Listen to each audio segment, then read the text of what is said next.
before the questions, just two manifestations. No? The gentleman may proceed Yeah. with his manifestation. First of all, to the NBI director, he looked at me when I smiled a while ago. I wasn't laughing at you or anyone. Nung sinabi mo lang 6'7" kasi, yung or 7'6", mga pamangking ko, basta't sinabing 6'7", nagtatawanan na. Naintindihan ko po. Nakita ko po you kayo weren't, doon.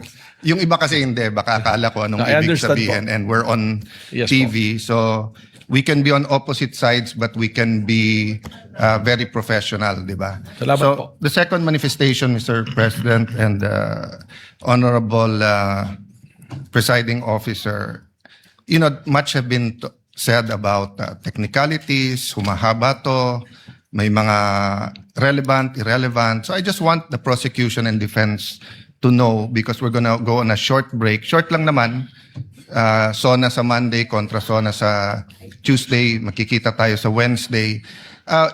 Both sides, you're doing a good job. Both sides. I mean, the prosecution, your job is to prosecute, and the defense, your job is to defend. The onus is on us. May tinatawag na defense senator judge, may tinatawag na prosecution senator judge. Wala pa akong impeachment dito na hindi nangyari yan. 'Di ba? Ang importante, hindi lang yung resulta, but yung proseso. And I always say, democracy is messy. If you want a dictatorship, it's less messy, but it's a dictatorship. May problema. You want a democracy, it's not.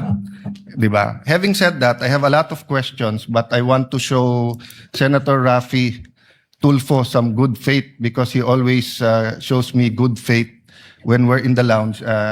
Hindi ko na itatanong today, since I think in the next few weeks, madalas naman kami magkikita ni Director Matibag dahil marami siyang iniimbestigahan na kasama ako doon. So I'll be seeing you, Mr. Director. Thank you, Mr. Presiding Officer. Thank you.